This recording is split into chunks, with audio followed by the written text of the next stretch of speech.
I'm Sandy. I'm Al. And we are here to have another conversation. With the pool folks. We are.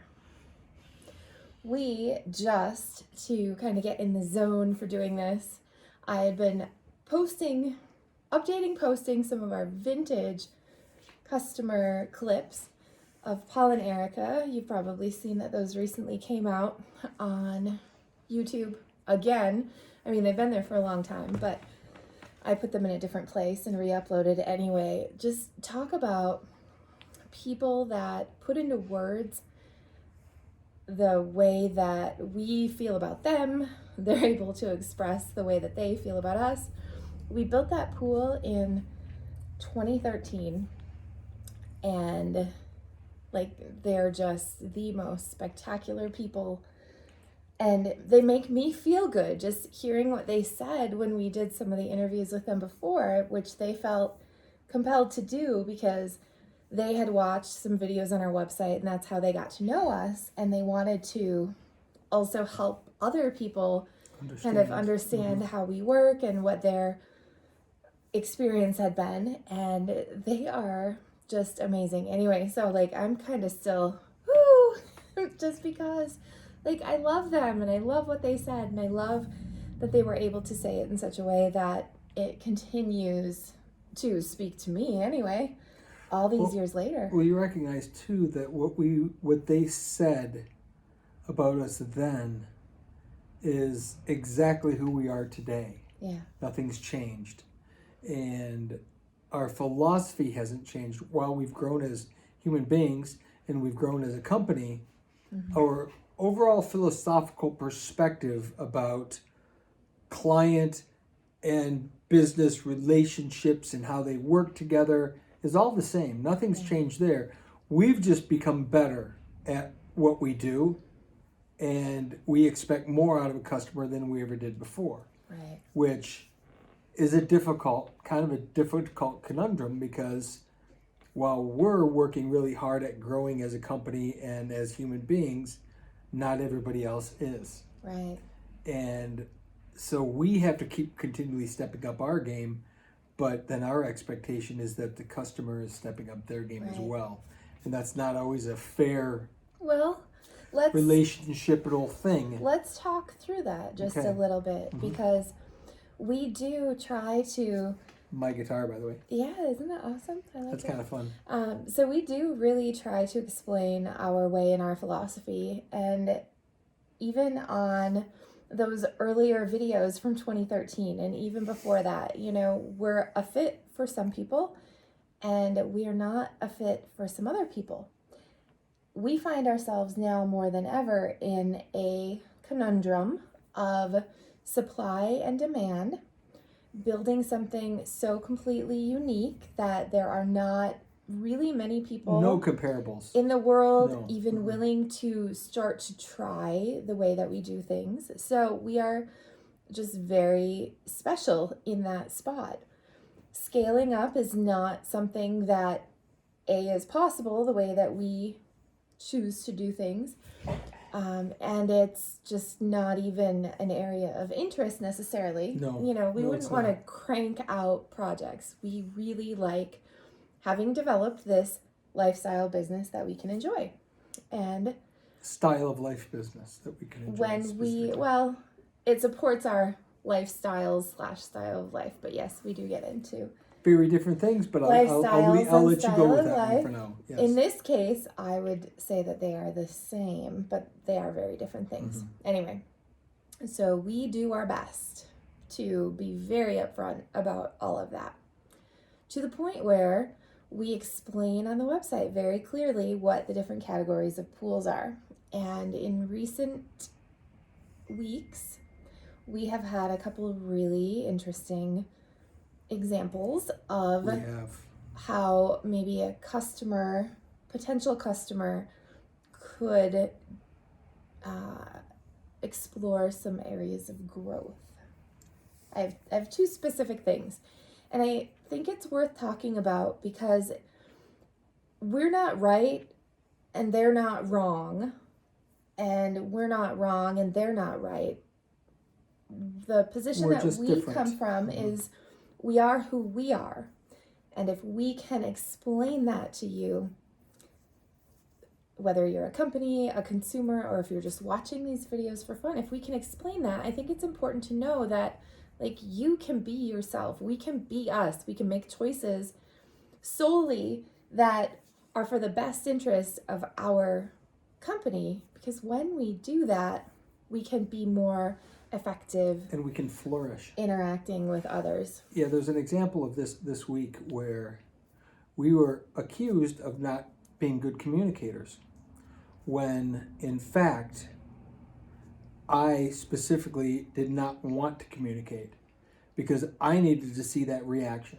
You can't ask someone how they're going to act under pressure. You can't ask them how they're going to react under, stress and everything else, because they don't know how they're going to respond. But you can witness how someone's going to respond when you purposely don't communicate. And what we found in that case was everything we needed to know about that customer came to light, Right. that they were absolutely not going to be a fit for us. Right.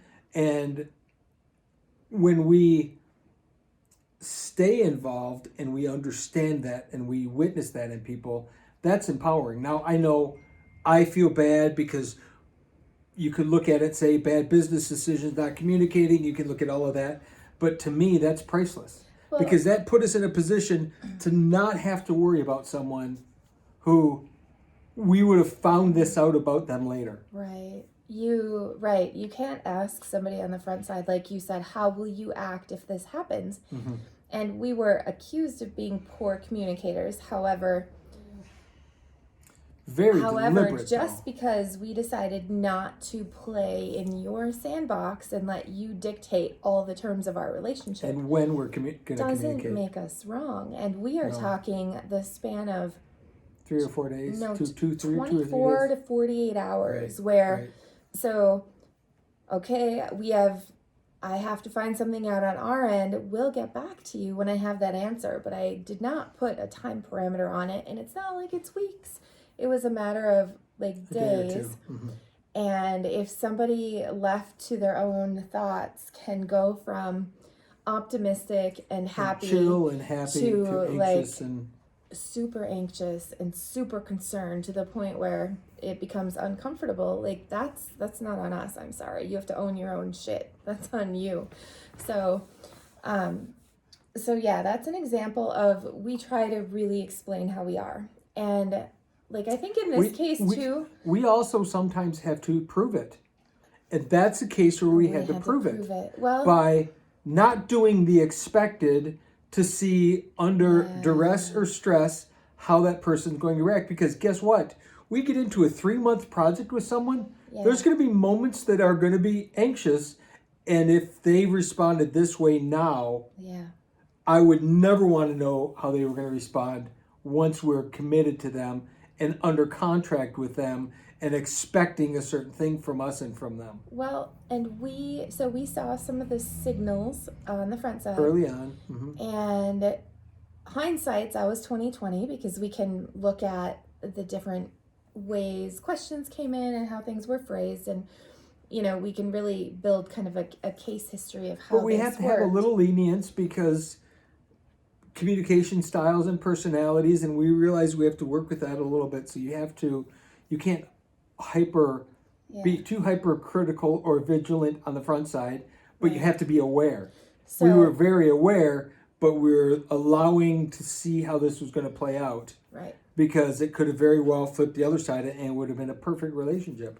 So, right. So this, it was a bit purposeful, and we found out what we needed to know. In a normal environment where we didn't have some of the world challenges that we have going on now with supply chains and things, this customer wouldn't have benefit, but especially now with the significant 30-day, 60-day supply chain challenges on things, it just absolutely wasn't going to work no matter what, right? That happened, and then something else happened when there was a customer that had inquired about a pool project and then had mentioned a timeline that they wanted met. So they met the budget they met somewhat in the scope of work. The timeline that they were hoping to have just wasn't a fit at all. And sometimes people say, well, it would be nice if we could have it by such and such a date or by this time next season, whatever the case may be. But sometimes it's a little more specific than that. Mm-hmm. And, you know, that with the timing of communication, like we're very busy. We're busier than we've been in years, just with supply, demand, orchestrating things, supply chain nuances and all that kind of stuff. So if we determine that like we don't think we're a really good match for you, and we tell people that, or it becomes very obvious that that is the case, the other thing that happens is sometimes people get really angry. And they get angry because they feel rejected. Mm-hmm. They could feel let down. They could feel whatever they're feeling. And like, I'm sad that we can't say yes to everybody, although I know better and I know that we don't really want to, but it kind of hurts when it's not a match and it's very clear that one or the other really wants it to be. And then, you know, people can become very, they become angry and then they try to express it. Like, you're an awful company because you don't communicate. No, we just didn't tell you what you wanted to hear. Right. Although, I mean, okay, sure, we're a bad company then. Or in the other case, well, I need it done by June of next year. Well, I highly doubt that anybody could get their project done by June of next year, let alone start by June of next year. But okay, we're whatever, send me to somebody who does want to take my money. Well, like right now, I'm sorry, we're in Michigan. I don't even know if you'll find anybody that would take your money, because we're just in that circumstance right now. So, you know, something I've learned, and I suppose that's why I'd like to share this, is because I know a lot of people that we've coached over the years and interacted with have wanted to grow, and they're kind of always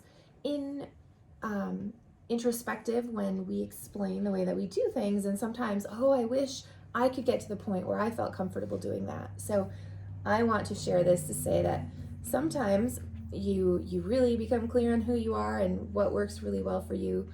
Then you go to express that, and sometimes on the receiving end of that, no matter how well crafted of a sentence you try to come up with, it's still going to come up flat. People could still become very angry. Well, people are very ego driven, and when someone rejects them, the ego flares up, understandably. I mean, it's human nature to some extent.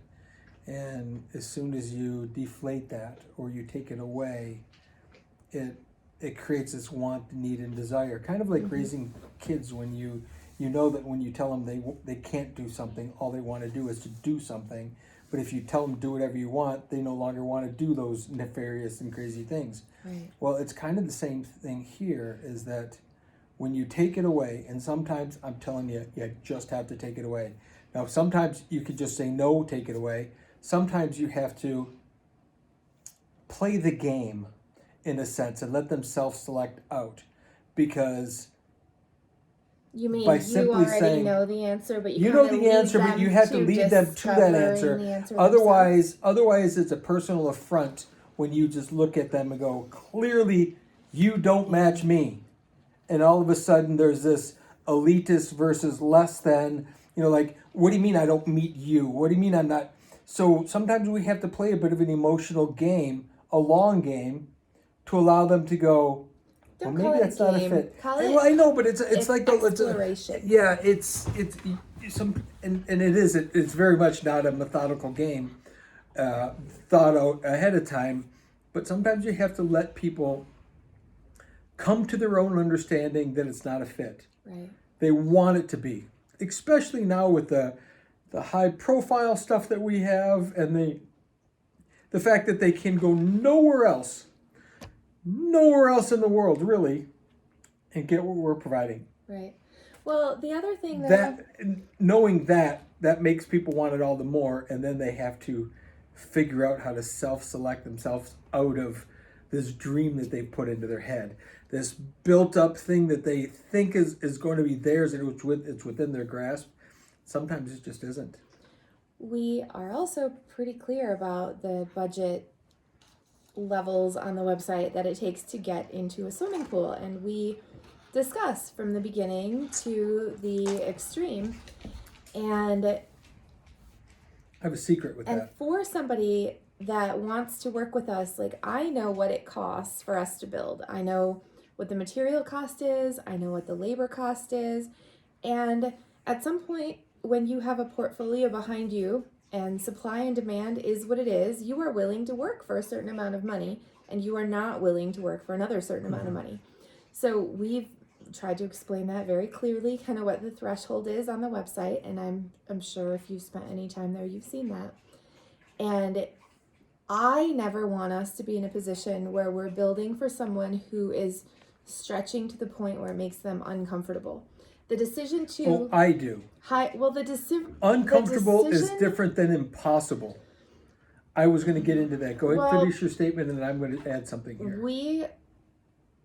We in our market and in the projects that we build, the decision is not, somebody should not be making a decision to either, get this pool in their backyard or Yes. pay necessary life expenses for themselves. Like, we are operating in a place beyond that, I guess is what I'm saying. So, like, we're very clear on that, and it takes what it takes to build. And sometimes if people don't meet that, any pool is awesome, and these are just the pools that we create.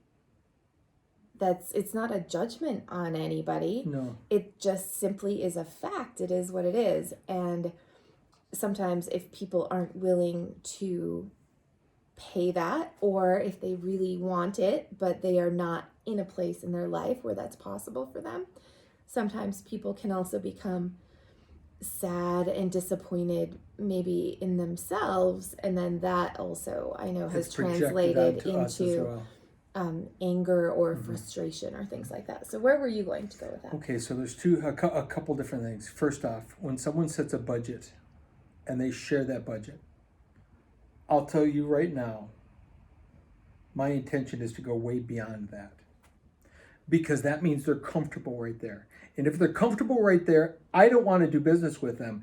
I need them to be slightly uncomfortable, that they have to stretch their brain a little bit, that their desire is greater, that what I can tease them with and what I'm going to build for them is enough that they're willing to stretch for it. Because if we just worked for people that just had the money, there's no intrinsic value in that I had to stretch for this, or I had to, and it doesn't mean financially stretch. Maybe they have $1 million sitting in the bank and they say their budget is $100,000. Yeah. But when they say it's $100,000, they've planted a flag. But for me, is that if I can't draw them 10, 20, 30, 40, 50, 60, 70, 80% above that budget, it means that they're not mentally willing to stretch that far. Now, I don't do it just by adding numbers. I do it by being creative. Mm-hmm. And it's not like I go, oh, I'm just going to charge more for this and charge more for that. That's not true. You can look consistently across what we've done. The numbers are the numbers. But what I know is that if I can stretch you beyond your normal comfort zone, the experience is going to be a lot better for all of us. Well, it's the difference because you're going to feel a different way. Ordinary and legendary. Yes. And it's the difference between having your life and experience and living it. Mm-hmm. And that growth part for us and the growth part for the homeowner and the living in the land of possibility and the imagination, that comes from the mental exploration that you get to go through with us as much as the physical building of this pool. So let me tell you a story of a client that I met this week. We get into life philosophy on a pool appointment, which based on our virtual pool appointment from a few weeks ago, you maybe caught some of this, but I said that this is an experience we're going to have together. And the net result of this is that we're each going to grow as individual people, mm-hmm. The husband, wife, and daughter sitting there. I said, my intention for this is that we all grow as human beings. Not just I install a swimming pool and you go swimming, but we're going to grow as people. Well, to get people to grow as people, weird as it seems, you have to make them uncomfortable first. No one is ever going to step out of their comfort zone just for the flying fuck sake of it. They just aren't. No. But if you can tease them into being uncomfortable with where they're at, their eyes open up. So the budget statement is the kind of the first shot across the bow for me.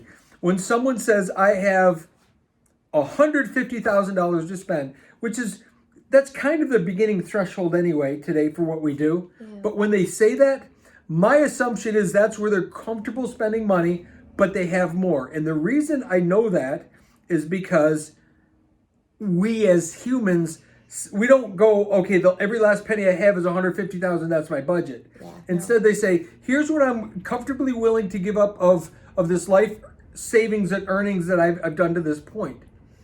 And it's not whether I get their money or not, it's whether I can make them uncomfortable a little bit or not. Because at that point, if I could get them to be a little uncomfortable, I can get them to stretch their brain. And you know what? Sometimes they say, nope, all I got is $150,000. Great, well, this cool $200,000 thing I can't build for you. Yeah. But it's to stretch them, because once I can get them stretched mentally, I can stretch them emotionally. And I can stretch them in different ways, because I know when I stretch them, I stretch me. Yeah. Really, this all comes down to me, how I can trick myself into doing more, being more, having more, living more, feeling more, sharing more, growing more. All of those things, more is about me. But I live in this world that has you. And the only way that I can grow and change and be with me, if you're a part of me, is by having you grow and change as well. So I see that relationship with a customer the same way, is that we're going to have a ride together. Woo, doggy. You know, remember we saw the one guy that spoke about when you're sitting at the pinnacle ready to slide down, and it's that oh shit moment. That's what I need for people to go through, is that moment of, oh shit, am I going to do this? And I just had the pool we're building right now. He made that statement to me. He just said this week, Nick, that he said, I was nervous and you got started and I was really nervous. He goes, but then I got it, you know? And so he was like, we're thrilled what you're doing. It's amazing, blah, blah, blah. But if I don't have you nervous on the front side, I didn't do my job. I need you to be uncomfortable so that in the uncomfortable, you're growing. And when you're growing, it allows me to push your boundaries and push my boundaries. Where you find the magic. And that's the psychology and the magic of just paying attention to people. If I just came in and said, yes, ma'am, yes, sir, yes, whatever you want. It'll be ordinary, just like it'll any be custom plastic like everything else that's out there. Yeah. But see, if I only play that game inside my head and I don't put you through it as a customer as well, then it doesn't serve, because there's no excitement in it. Yeah. But if I can stretch you by getting you to think different thoughts, as I'm getting myself to think different thoughts, as I'm getting all the people involved thinking different thoughts, it would just be ordinary. Yeah. And you know, that's kind of the secret to our stuff and why it's not ordinary. Yeah. Is we're pushing the envelope and stretching ourselves and then you as a result as well. Right.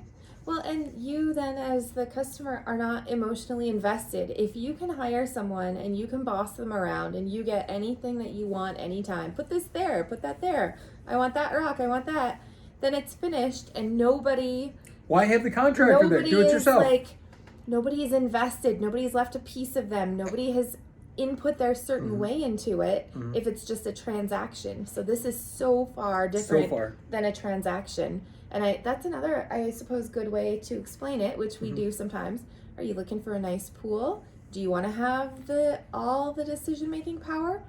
Or are you looking to hire an artistic creative team to create this experience working with you? And that becomes the part that every one of our customers that we choose now and they choose us, that's the part they really have to get. But they wouldn't have understood that on the front side until they've been through it. But that is what it is. So remember this week I came back from a meeting and I said to you, I screwed up a little bit in that I didn't really ask them, do they want the full experience? Yeah. Because this is what we're talking about, the nth degree But detail. they don't really know what that is. Exactly. Yet, to be They don't know. fair. They don't know what they don't know. But that was the line of thinking that got me going farther in this. Is that they only know transactions that they've had. I mean, that's all we know is the experience we have, and we have this memory, this bank of memories of our experiences.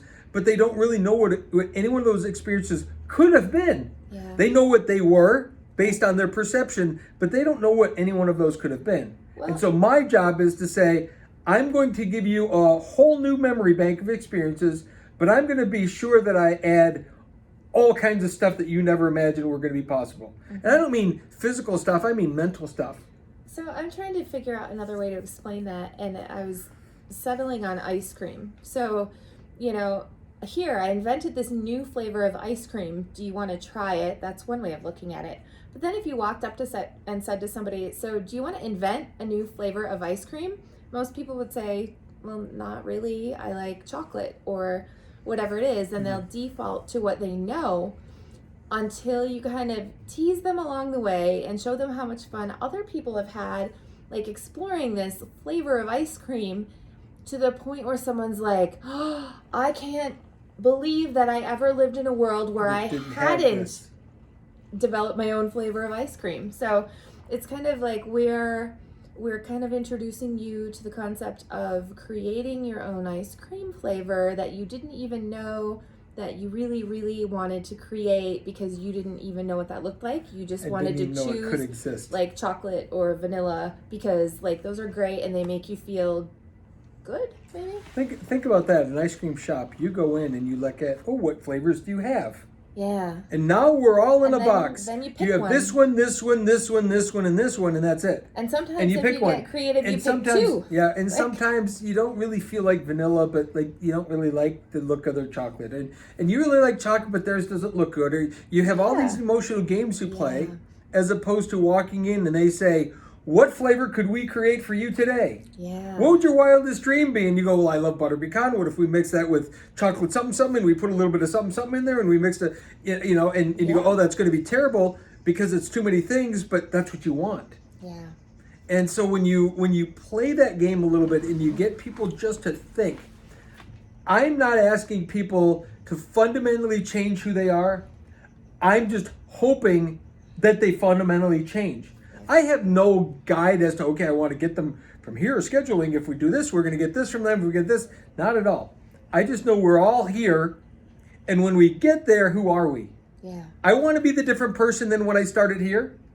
And I hope, in my hopes of hopes, that the process that I take you through, that you're no longer the same person here as you are when you get over there. Right.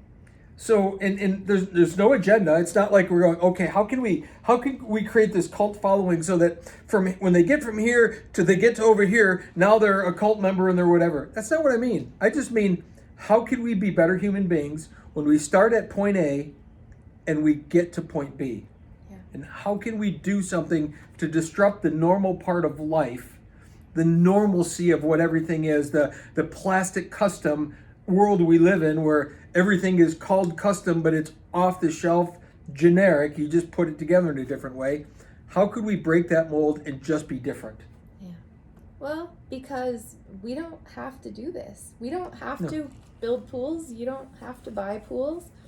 And we could all be just fine, never having discovered a world where ice cream comes in so many different flavors that you could just pull out of your imagination and have them surprise and delight you. Yeah. It's true. That's really... It's fundamentally profound. When you kind of dig into that, it's pretty interesting what and where each of us can go if we would just allow ourselves the momentary satisfaction of discovering something new. Most people, and I say most because like the world in general, are just not interested in finding something new. Guess what? If you're in the pool, if we're talking pools, there's 100 different companies that'll give you normal. They'll give you the normal, yes ma'am, yes sir, whatever you like. Just tell me how you want me to build it, and then you're going to judge me based on how you expected me to build it and all of those things. Instead, we disrupt that and say, how can we discover what it could be? How can we let the earth talk to us? How could we feel a different way? How could we live a different way? How could we experience this in a whole new, rich and different environment? And when you come from that perspective, it's just very different. All right, so let's change gears. Okay. I swam in the lazy river yesterday. You did. It was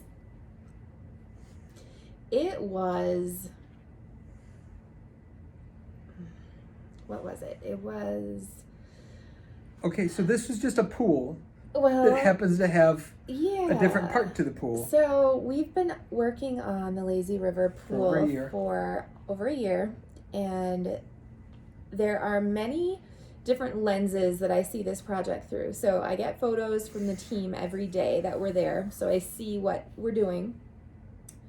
I have some of the logistic on the backside of like what do we need and how is it going to get here and how all does the it impact special order this. things And then some of the discussion on how is it going to look and what selection should we be choosing. And then when I get there, I'm like, wow, this is amazing. And then I'm like, oh, look at it. There's screws on the ground and there's dirt and we have to clean it.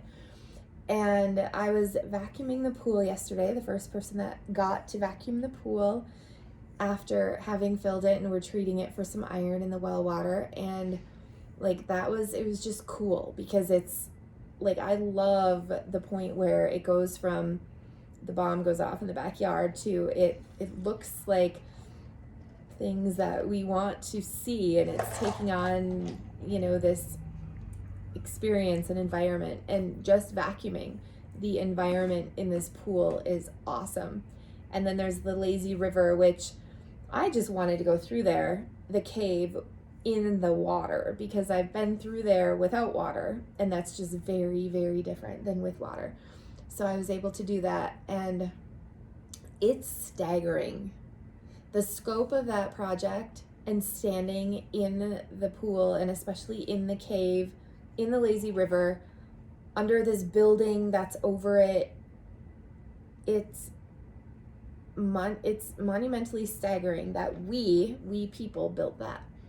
You know, I was very, very proud of our team for having done that. I was proud of the customer for having chosen us and like let us go to build this, because they didn't orchestrate the moving of every boulder and the moving of it. Like of nothing.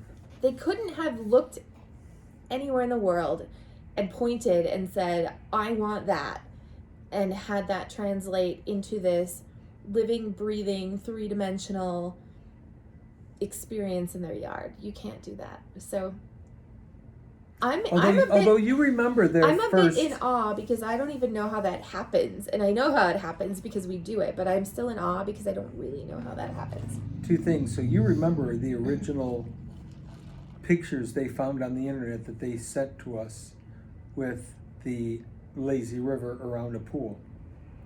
I wonder if you remember what those were. I could look them up. It's staggeringly different than what we actually built.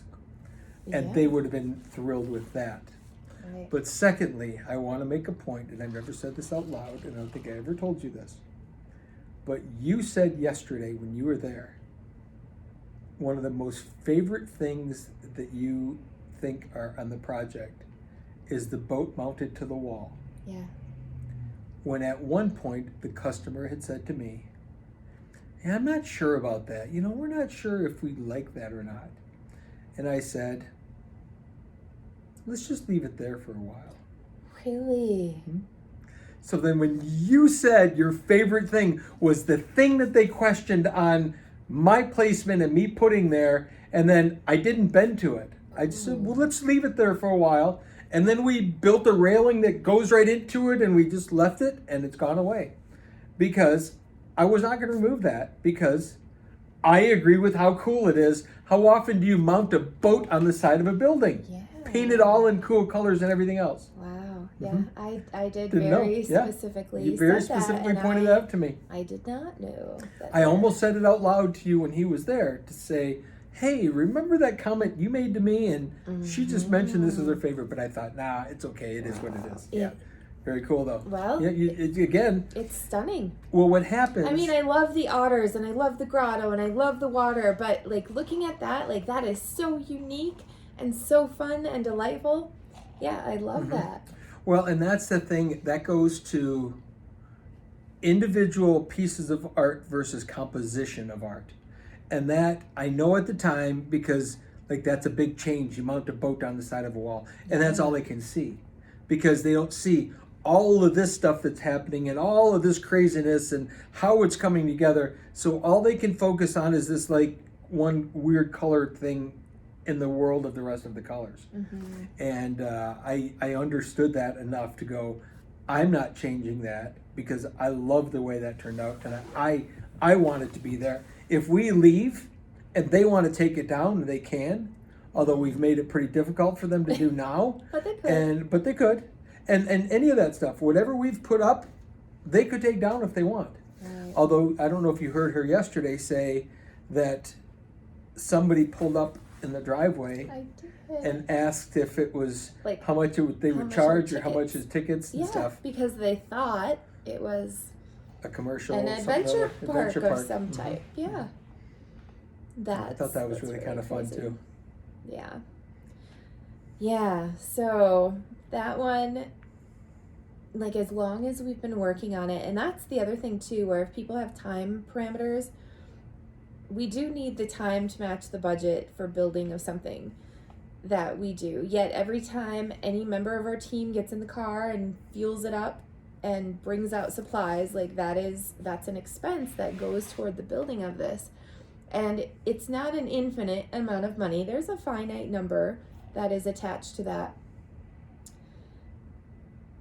Yet we've been on it so long and we're so close to all the details being finished, and I think we're equally like as far away somewhat mentally, like the 1,000,000 pounds of concrete that's in their yard, the liner's in, the surfaces are in, that's all there.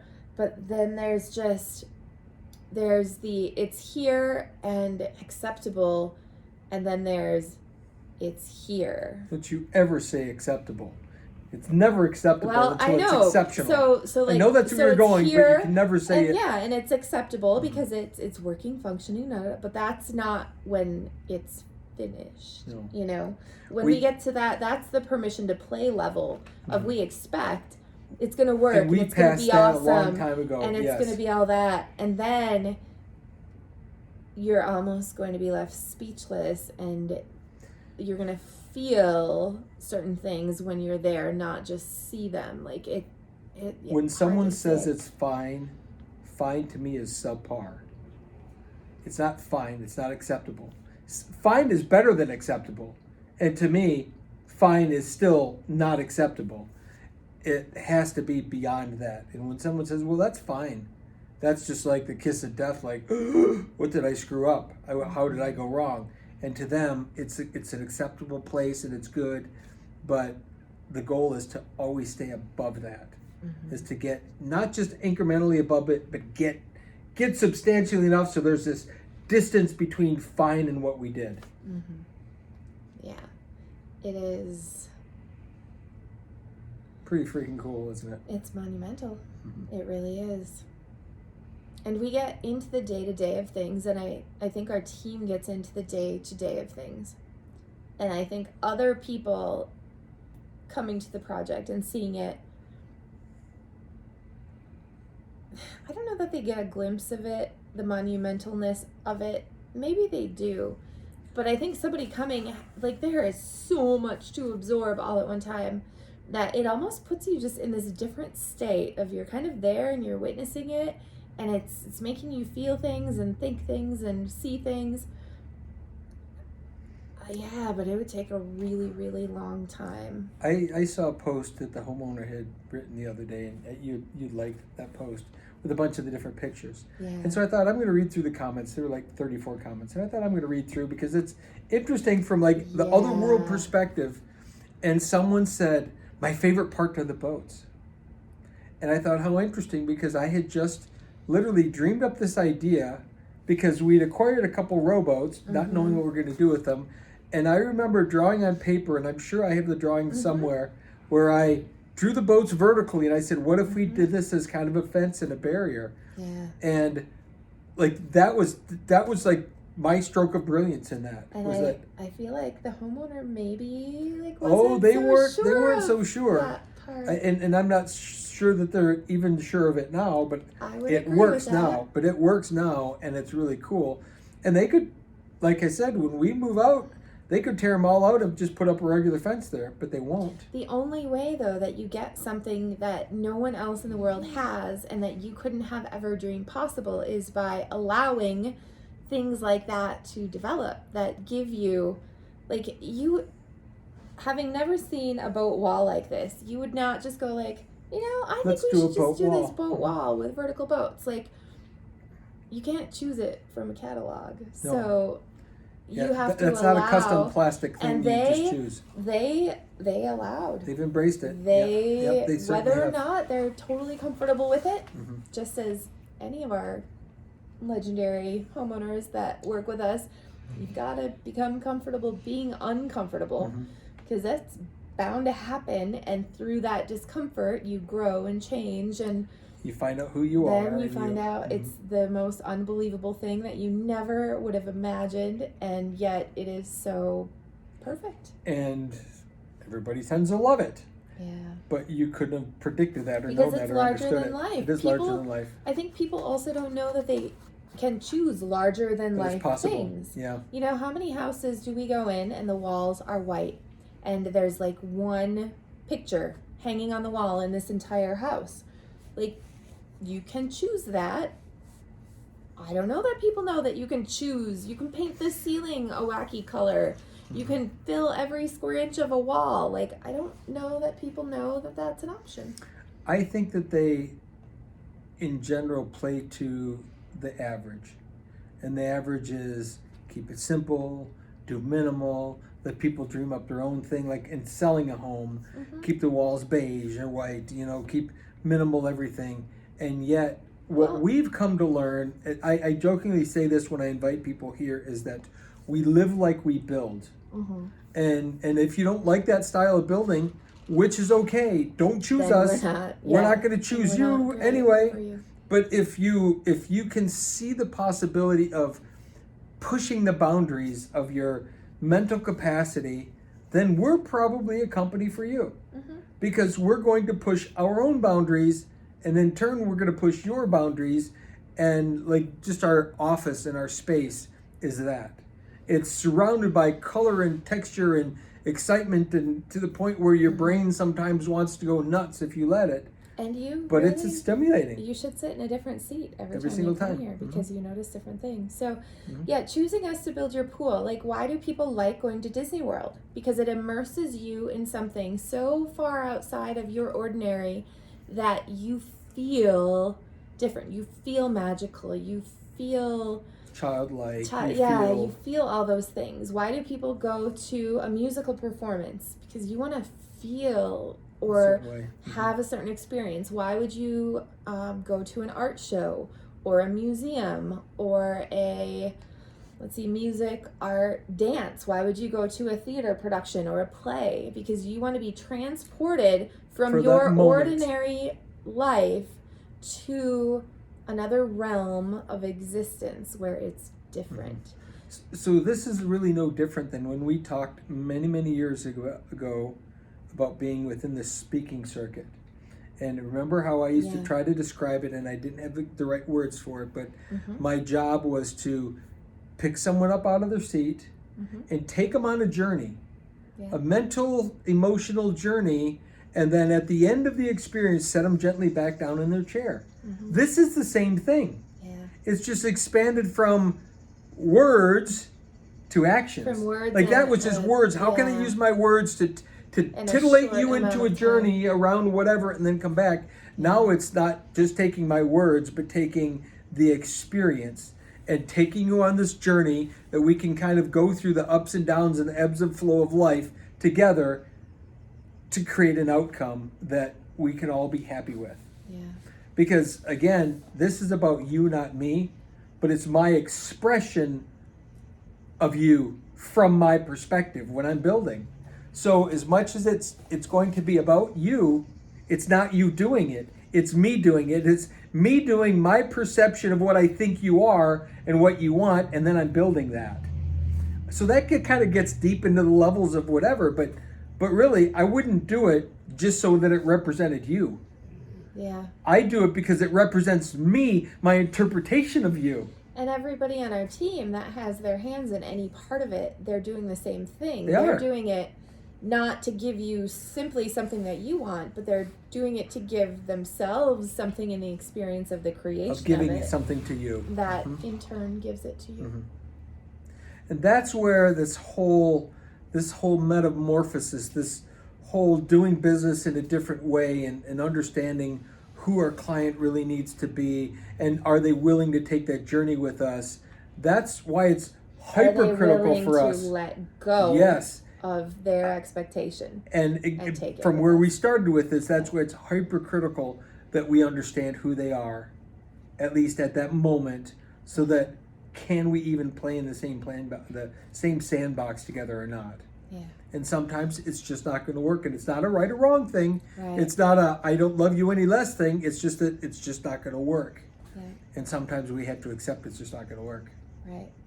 Because when we do, it leaves us open Mm-hmm. to be able to choose the places Where it's really where going it to work. really, really does work for everybody Mm-hmm. involved. It's probably a good note to end on. This has been like a really fun conversation, and I just thinking about that, take you, transport you out of your seat, set you back down, and then maybe we come to your graduation parties at the pool that we built for years, and then we get some delicious interviews with some of our favorite people that I haven't even listened to in their entirety yet.